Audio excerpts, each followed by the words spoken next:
আসসালামু আলাইকুম। আজকে একটি ভিন্ন রকমের ডিম ভাজি করব। তো প্রথমে কড়াইয়ে পরিমাণ মতো তেল দিলাম, তাতে কিছু আদা কুচি দিলাম, তারপর আদাটা একটু ভেজে নিলাম।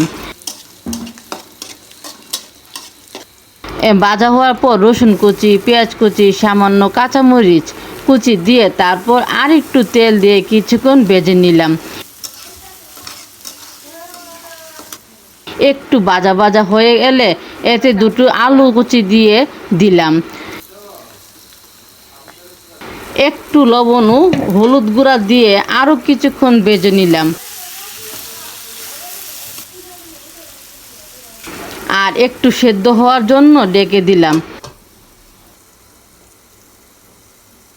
কিছুক্ষণ পর ঢাকনাটা উঠিয়ে একটু নেড়ে চেড়ে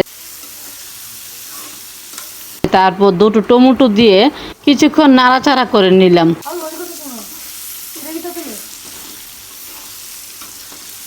আর এ পর্যায়ে এসে পরিমাণ মতো মরিচ গুঁড়া, ধনিয়া গুঁড়া আর হলুদ গুঁড়া, জিরা গুঁড়া আর লবণ দিয়ে একটু নাড়াচাড়া করে এতে 5টা ডিম ভেঙে দিলাম।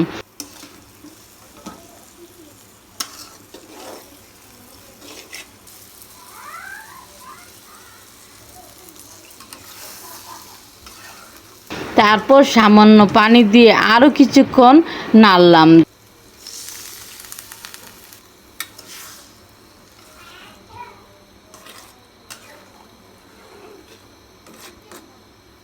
ঢাকনা দিয়ে ডেকে দিব কিছুক্ষণের জন্য।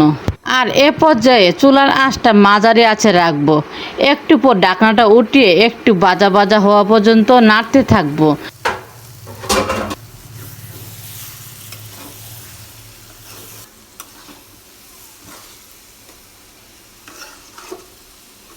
ভাজা হয়ে গেলে এতে ধনিয়া পাতা দিয়ে আর একটু নেড়ে নামিয়ে নিব।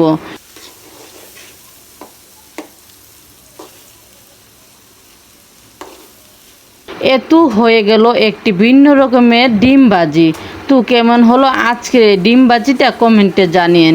ভালো লাগলে লাইক ও শেয়ার করবেন আর আমার চ্যানেলটা সাবস্ক্রাইব করে পাশে রেখে দিবেন। আজকের মতো এখানেই। আল্লাহ হাফেজ।